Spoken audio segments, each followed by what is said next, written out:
أشراف مطلوب وطالبه لله أكرام من يمشي على قدم. العلم نور مبين يستضيء به أهل السعادات والجهال في الظلم. كتاب الطلاق. كتاب الطلاق. I want you to write these titles down, inshallah, a checklist that we're going to try finishing. Number 1, the meaning of talaq. Ma'na talaq, the meaning of talaq. So this is going to be your checklist, inshallah. The evidence for, number 2, the evidence for talaq.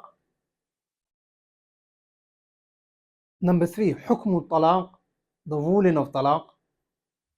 The first is what?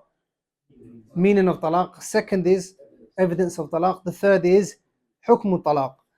Number 4, أنواع الفراق بين الزوجين, the types of separations or breakups between the two spouses. What are they? That's number 4. Number 5, who can divorce?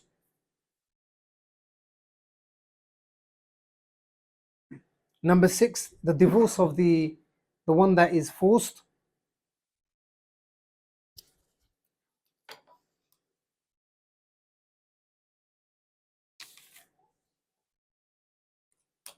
Number 3, the divorce of the drunk person.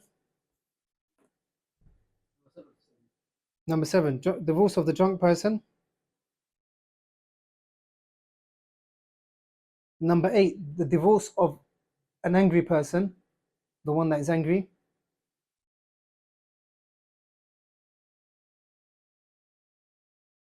Number 10, types of divorce when it comes to sunnah and bid'ah. Types of nikah or types of talaq when it comes to sunnah or bid'ah.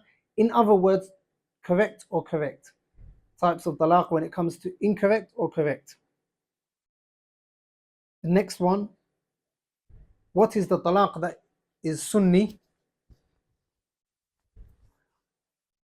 What is the talaq that is bid'i? The next one.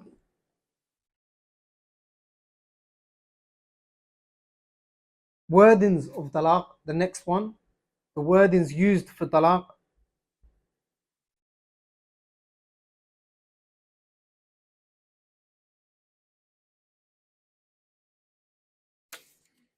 And where it said, you know when you said the bid'ah talaq, right after it, does it take place or not? Does it take place or not?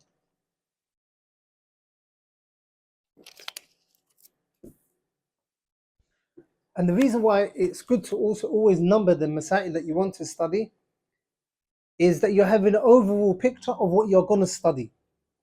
Then when you do study it, you're able to understand whether you tick it off, basically. طيب. The Shaykh says, rahimahullah, kitab al-talaq, the book of talaq. The book of talaq. Now the book of talaq came after the kitab of nikah. And it's from the adah of the fuqaha that once they talk about nikah, which is to set up a contract between a man and a woman and calling it nikah, that they also talk about what? The opposite to that, which is the separation of a man and a woman. So kitabul talaq. And talaq, shar'an, or linguistically, it means takhliya. Takhliya, to get rid of something, to free something, to get out of the way of something. That's why when the Messenger sallallahu alaihi wasallam, during the Fath of Mecca,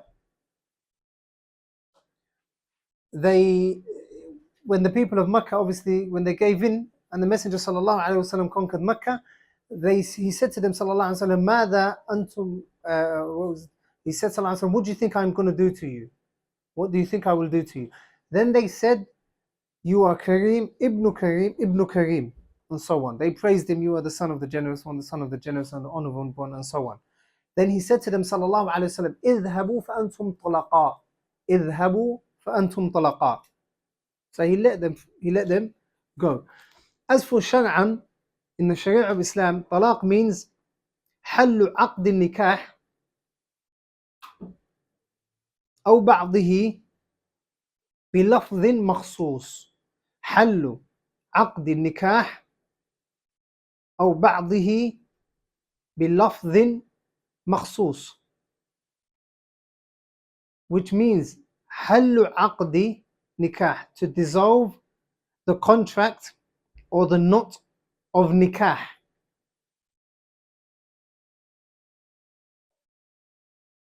in totality or partially.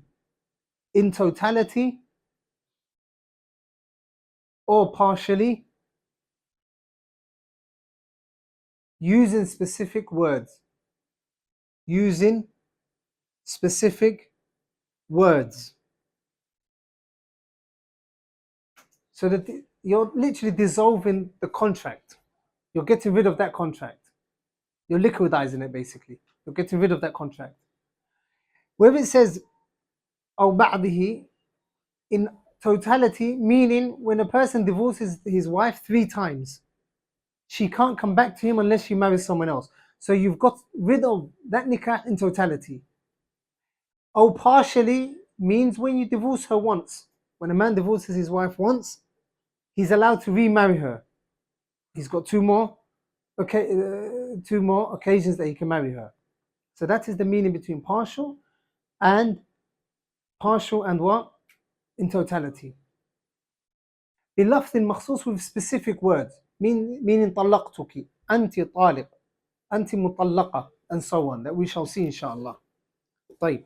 So that is the first subject, or the first point. The dalil, the second point, the dalil for nikah, والأصل فيه, and the asl for it. الأصل meaning ماذا? What does it mean?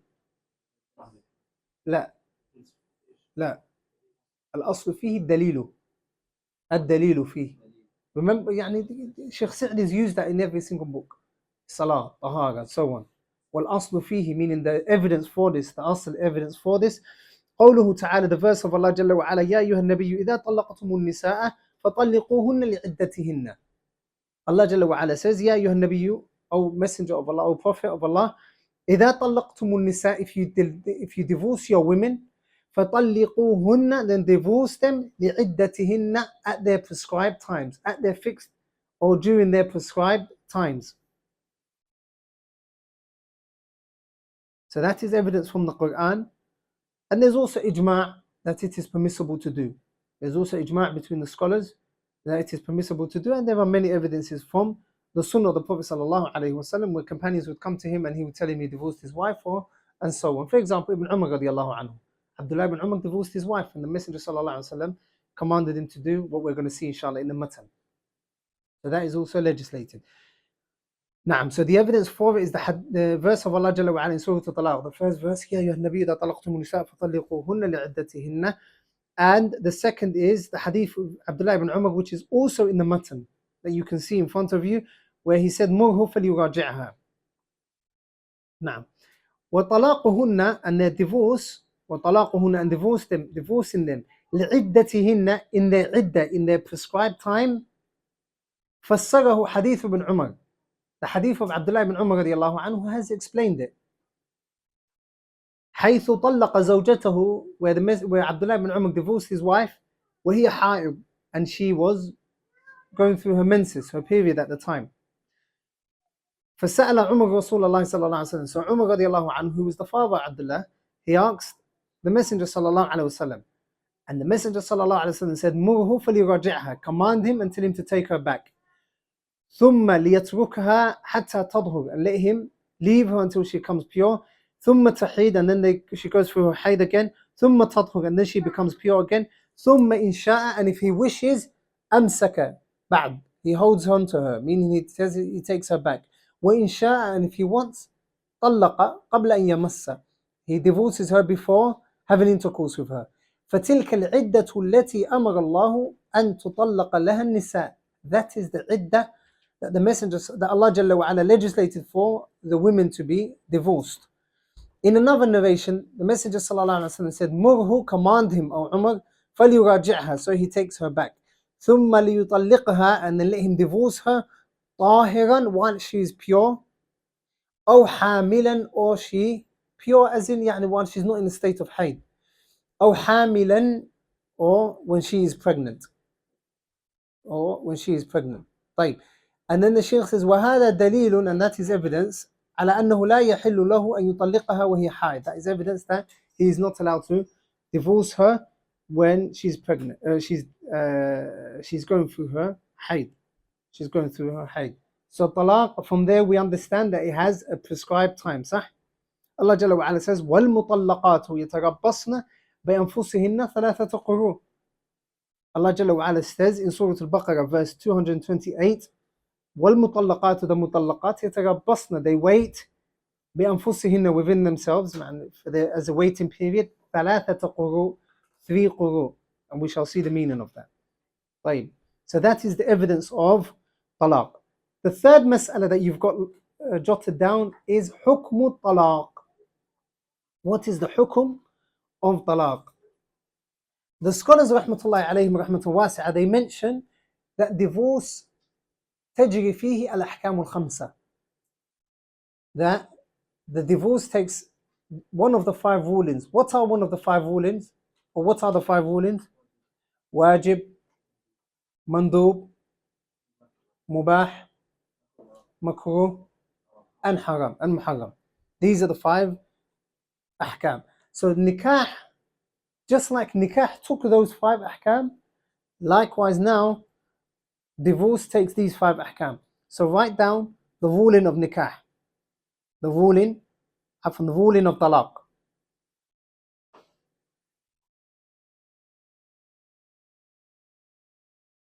The first is that it is mubah, it is permissible if there is a need. It is permissible if there is a need. For example, they're constantly having arguments, they're constantly having problems, and they're finding it difficult to live with one another. They're finding it difficult to live with one another.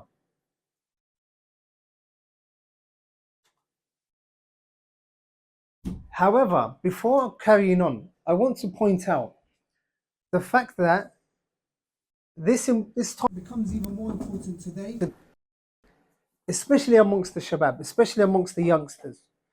Why? Because divorce has become prominent amongst them, has become prominent among them. You will find them divorcing one another over petty things. Like, if you look into the older generations, you will find that they'll spend 30, 40, 50 years together, and they've had problems. That's the nature of every single marriage. To have problems is the nature of every single marriage. Right? Like, you will often find the older generations, they're patient with one another. They don't just look at separation, but they look at all of the harms and the benefits. And also in the past, it was the norm that if a person wanted to divorce someone, if a man wanted to divorce his wife, or if a woman said to her family members, I want him to divorce me, her family members, especially the men, would not answer her. They would not respond to her. They would say, go back to your home. Fear Allah subhanahu wa ta'ala. Obey your husband. In all cultures, that's how it was. Whereby if a woman comes to her father or her brothers, and she says, I have an issue with such and such, I want him to divorce me now, they would never ever say, طيب. They would never go to him and say, divorce my daughter, or divorce our sister. It was almost non-existent. Rather, it was a aib, it was something shameful to do. Right? They would say, fear Allah subhanahu wa ta'ala, go back to your husband. Some of them would physically drag her and take her to her husband's house. Not because they want to harm her, but they know because the best place for her is her husband's house, is her husband's home. Like, in all of that is gone now. You will find that the youngsters, a lot, especially the youngsters, they would divorce one another over petty things. Did you make me breakfast? No, then you're divorced. They could argue over where they're going to go for a holiday, and they'll say, one of them will say the other is toxic and we can't live together. And they divorce one another. And that is something to avoid. That's why the divorce rate amongst youngsters is very common. And in general, take it as a principle. The most difficult period of any marriage is the first year or 2. Just like a plane, when the plane is taken off, when is the most difficult period that you get scared? Take off, sah. That's why you've got to put the seatbelt on. Like, once you're in mid-air, alhamdulillah, everything's cruise control from there onwards, and you can take your seatbelt off. And that is the same for marriage.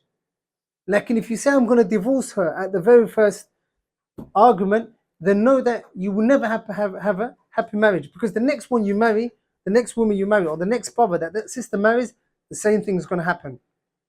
So it's very important that they don't divorce one another just for petty things. Also, another problem is living in the West. We go through these issues. Why? Because when a Muslim, young Muslim, and a young Muslimah, when they want to marry, the Sharia has legislated a certain way for them to get married. So they'll see one another, and if they're happy with one another, alhamdulillah, they'll get married. So they go into the marital home not knowing one another 100%. Sah? And love comes where? Love and mercy between people comes where? Overnight? No, it comes through the passing of years, months and years, when the two people get close to one another, and there comes a time where they can't live without one another. However, how is that different to the kuffar way of thinking? They will meet up, they'll date one another for a year or 2 or 3 or 7 years, and then when they're already a couple for 7 years, they say, you might as well just get married now for the sake of it. Khalas, that is not the same. They know one another already. They've been with each other for 7 years. So when they do get married, a lot of the times it makes no difference, because they've been living with each other and been married together for the last 7, 8 years anyway. Whereas that's not the same with Muslims. That's why it's important that you understand that patience is key when it comes to marriage. Don't divorce one another, and don't complain at the first hurdle. And if you do, with regards to marital discord, for example, if you do have an issue with the other person, khalas, don't argue back, don't fight back, maybe just leave the house, khalas, and come back when everything's cooled down. Right. So the first ruling is mubah. When is it mubah? When there is a need, it is mubah. When there is a need, there is a mubah. For example, the couple have tried and they've tried and it just doesn't work. So in that case, it is mubah. The next is when it is makruh. When it is makruh.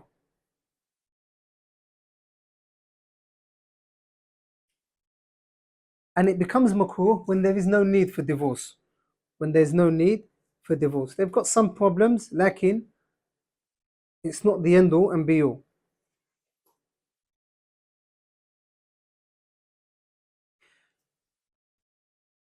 And it can actually be said, if there is no need for divorce, then it is haram. If there is no need for a divorce, then it is haram to ask for a divorce. So it is haram for the woman to ask for a divorce if there's no need, and it is haram for the man to divorce his wife when there's no need. The Prophet ﷺ said, أيما امرأة سألت زوجها الطلاق من غير ما بأس فالجنة حرام عليها. Any woman that asks her husband for a divorce with there being no need, then Jannah is haram upon her. Jannah is haram upon her. So that shows that it is a major sin. And a sign of something being a major sin is what? If there's a curse connected to it, or a specific punishment in the dunya or in the hereafter connected to it. So if this woman that asks for a divorce, if she won't smell the fragrance of Jannah, then that means that is a severe punishment. And if it was mubah, simply permissible, then that punishment wouldn't have been mentioned. Also, the fuqaha say the hadith with regards to this, أبغض الحلال إلى الله الطلاق. The most disliked thing to Allah subhanahu wa ta'ala is talaq. Lakin there's a difference amongst the muhaddithin. Yani some say that's not even hadith. Some say it doesn't have an asl. Some say it's weak. Some say as a hadith it doesn't have a trace, or it's not authentic. Lakin it's from the words of some of the companions or some of the tabi'een. طيب. When does it become mustahab? The third hukum. When does it become mustahab? It becomes mustahab if one of them or both of them find it difficult to carry on. Find it difficult to carry on to the extent that one of them will be harmed.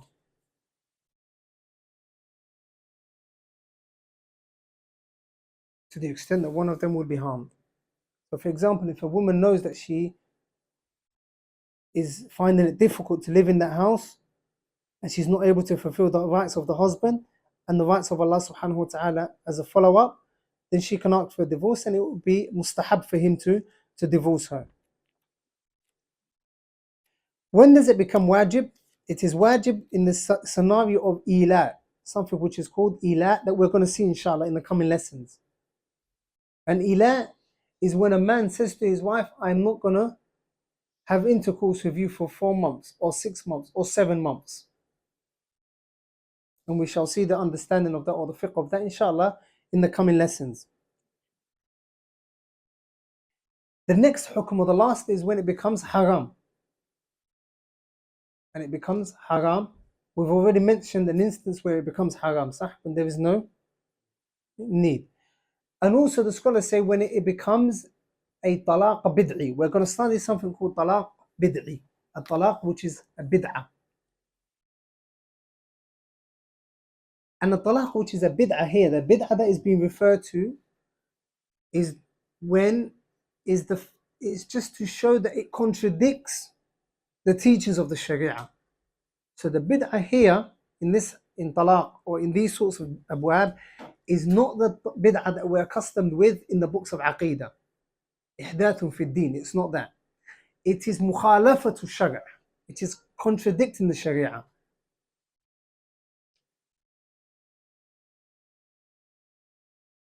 Mathalan, the scholars mentioned that the talaq bid'i, we're going to study it in a minute, inshallah. Lakin that is when it becomes haram. That is when it becomes haram. What is the next mas'ala? Anwa'ul firaq. So that is the hukum. Anwa'ul firaq, types of separation between the man and the woman. They are often of 3 types. Number 1, at-talaq. Number 1, at-talaq. And that is in the hands of the man. At-talaq is in the hands of the husband. The second is al-khul'. Al-khul', for the woman to ask for separation. For a woman to ask for separation, she's literally buying herself out. So she forfeits some of her meher or all of her meher for them to separate. So that is called a khul'. It is not a divorce. It is not a divorce. And the third type of separation between a man and a woman is al-fasakh, which means to nullify, to annul, to nullify the contract, the aqd. To nullify, al-fasakh. Al-fasakh. Huh? The first one is talaq, the second was khul'. And the third is al-fasakh. And al-fasakh is mathalan, for example, when there's a aib of one of them, yani there's a deficiency in one of them, or something that is good. Mathalan, in nikah, we studied that there are conditions, or uyub al-nikah. Uyub al-nikah. For example, a person lies about something in the marriage contract, or lies about something that they told the other person about, and then it comes out to be false. That can be considered a fasakh. Also, mathalan, if a person marries a person that he was not meant to marry, mathalan, he marries a woman and then 5 years down the line he finds out that that's his sister from Rada'a. That is separation. That is called fasakh. That is not divorce. That is called fasakh. طيب. The next mas'ala is يصح طلاق ممن. Who can divorce? Who can divorce? And the answer is that the zawj must be a mukallaf, and he must be mukhtar. He must be a mukallaf. Who can divorce is the next topic. He must be a mukallaf and a mukhtar, someone who has a choice. A mukallaf is what? Baligh aqil. A person has to be a baligh. He has to be a person who has reached puberty. If a person hasn't reached puberty, then he cannot divorce. Is that even possible? Huh? Can an 11-year-old not marry? 12-year-old marry? So if a young person who is غير مميز, mumayyiz, لكن he hasn't reached bulugh. He's mature, لكن he hasn't reached bulugh. he cannot divorce. He cannot divorce. Although the madhab of the Hanabila is that he can divorce. Lakin al-bulugh is a condition, or al-bulugh is a condition that person must be of age, must pass puberty. The second was what? Al-aql. Al-aql. The opposite to that is the majnoon. The majnoon cannot divorce. And the reason why he cannot divorce is because he doesn't have irada. He doesn't have a will. And the Messenger ﷺ said, إِنَّمَا الْأَعْمَالُ بِالنِّيَّاتِ. So this person who's majnoon, he cannot divorce because he doesn't have irada. He cannot divorce. So if he goes into a state of insanity, no one can say to him, you have to divorce your wife. Even if he says, I divorce her 100 times a day, we can't accept it because he's majnoon. As for whether the wife will go to the mahkamah, to the court, and say, I want him divorce, I want the hakim to nullify the aqd, that's possible. And that's another example of fasq. Right. And also he has to be mukhtar.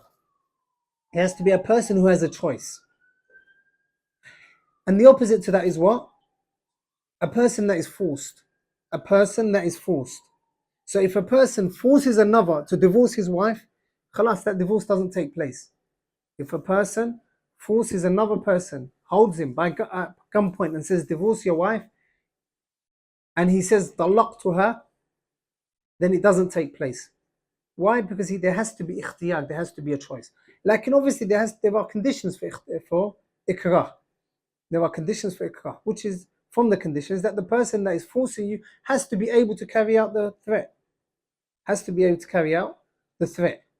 For example, if a 10-year-old comes to you and says, if you don't divorce your wife, I'm going to punch you, you don't just say, khalas, I divorce my wife. Talaqtuha talqa. No, you can't say that. Because he's not able to carry out and follow through with the threat. Also, you can't have a choice in the matter. You can't have a choice in the matter. Ala ayati hal, the person, in any case, the person can't be a person of choice. He has to be a person of choice who can choose to divorce her and choose to not divorce her. طيب.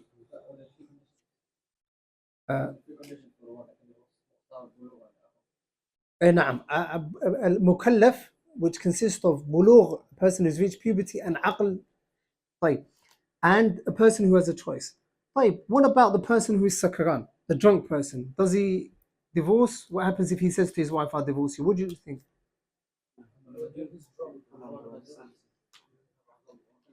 لا لا, sanity, the majnoon is the person who من غير فعل من نفسه. He's the one that goes insane by the will of Allah Jalla wa Ala. He doesn't press a button and say, I'm going to go crazy today. لا.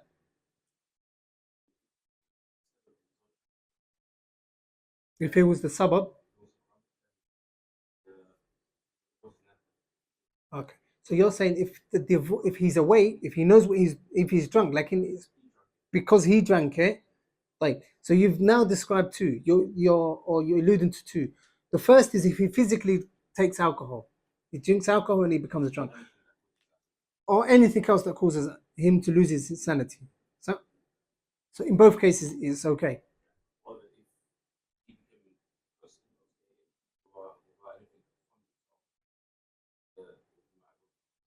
Like, now, let's say he goes into the theater, he goes in for surgery, and then they, what's it called? General anesthesia. So he's out of it. And then he wakes up and he's partially awake. And he says, I divorced my wife. Does that take place? No, because he doesn't have a choice. Like in the drunk person we're referring to. The drunk person, there's difference of opinion amongst the scholars. There's difference of opinion among the scholars. The first opinion is يقع الطلاق. Talaq takes place. That is the qawl of the Jumhur, the majority of scholars. That the drunk person's talaq, it takes place. And what do they use as evidence? The general ahkam of the Sharia. الطلاق مرتان. إن طلقتم النساء. The general rulings pertaining to talaq. الطلاق مرتان. Allah didn't specify. If he's drunk, خلاص. If he's drunk, then his divorce doesn't take place. يا أيها النبي إذا طلقتم النساء. If you divorce the women, it wasn't specified. If you divorce them while you're not drunk or while you're sane or so on. The drunk person. In all cases, the talaq takes place. So for example, a drunk person says to his wife, I divorce you. The divorce is valid, it takes place. Naam, that is the meaning of yaqa, it takes place. So that is the first meaning, that it takes place. So if a man says to his wife, once he's drunk, I divorce you, then she starts her iddah, and that is one divorce that he has divorced her. Right. Also, the fact that he done so, that was out of his choice.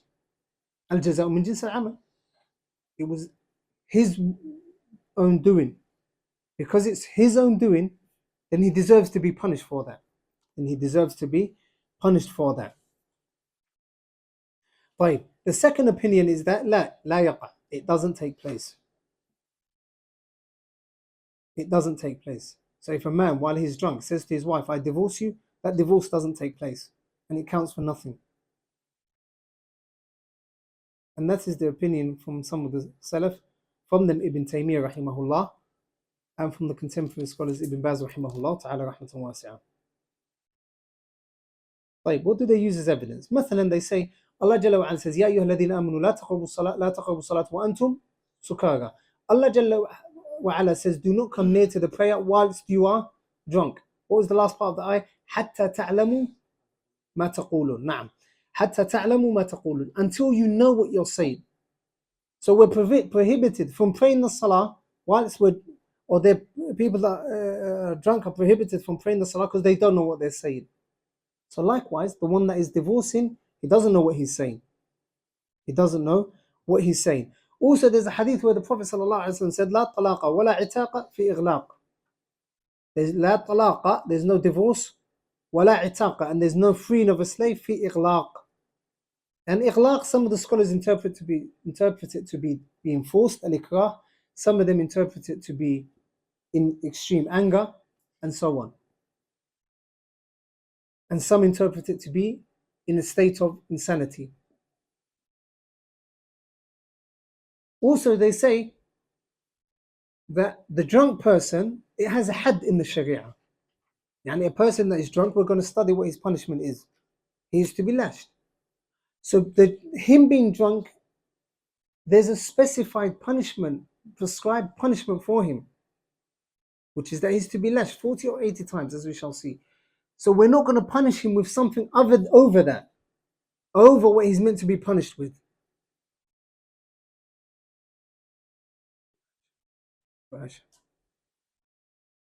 So he's not going to be punished with something that is over his what?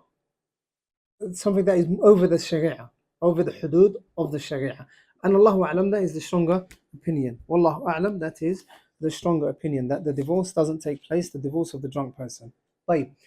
The next mas'ala, what about the divorce of the person that is extremely angry? The person that divorces his wife out of anger. The scholars divide it into three. This anger, they divide it into three. The first, غضب شديد لا يعقل ما يقول.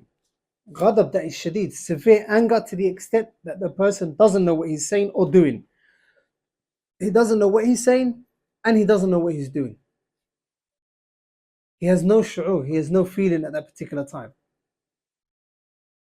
And he can utter a word of kufr he probably won't realize. So for that sort of person, there's ijma' that his talaq doesn't take place. Simply because he's not around. Simply because he's similar to the person that is majnoon, that is insane. So if a person's anger reaches that level whereby they don't know what they're saying, then they are excused for their divorce. Or the divorce doesn't take place. The second type is anger, a person being angry, like it's not over the top. He's not extremely angry. He's just angry for something that his wife did, for example. Like it's not overwhelmingly angry. He's not shadid. It's not to the extent where he doesn't know what he's doing. And you can say simple anger or minor anger, or the early stages of anger. As for this one, his talaq takes place. His talaq takes place and is considered as a talqa. Frustration, it can be frustration, like not to the extent that he doesn't know what he's doing or saying. Light anger. خفيف, غضب خفيف. So he knows what he's doing and he knows what he's saying. لكن it's not to the extent that he loses his senses. That person, his divorce takes place and it is taken into consideration. The third is severe anger, لكن he knows what he's doing and he knows what he's saying. He hasn't totally lost his senses. He's angry, very angry, لكن he hasn't totally lost all senses. So he knows what he's doing. لكن because he's angry, he will say a lot of things that are what? That are wrong. And from them, divorce. Right, so that third type, we're going to finish off. لكن that third type, that talaq is محل النظر. Some of the scholars say that divorce takes place, and some of them say that it doesn't take place. That goes back to ijtihad, and Allahu A'lam, it could be said that it does take place. The reason is because what divorce takes, when does a man say to his wife, I divorce you? Is he ever going to be happy? Like, is there ever a situation where a man is not angry, like he says to his wife, I divorce you? No, obviously. It's not something that you say over the dinner table. Therefore, there's always going to be an element of anger there. So if we open the doors and say, listen, if you're extremely angry, khalas, your talaq doesn't happen, it might open the door for fasad. That's why this third type, it might be better and stronger. The opinion say that it does take place. The talaq does take place. So talaq, our anger, is of how many types? 3. The first, ghadabun shadid, severe anger, where the person doesn't know what he's saying or doing. If he says to his wife, I divorce you, in this stage, does it take place? No. The second is light anger. If he says to his wife, I divorce you, does it take place? Yes or no? Na'am. It takes place. And she starts her iddah. The third is what? Mild anger, between mild and severe. He's in anger. He knows what he's doing. He's not totally out of it, lakin he's very angry. In that case, that divorce takes place as well. Because there isn't a single divorce that takes place except that the person is angry. No one ever says, I divorce you unless he's angry. So that is the 3 types of anger in which by talaq is connected to whether it takes place or whether it doesn't take place. Inshallah, we'll resume after the salah. Wallahu ta'ala a'lam wa ahkam. وقل رب زدني علما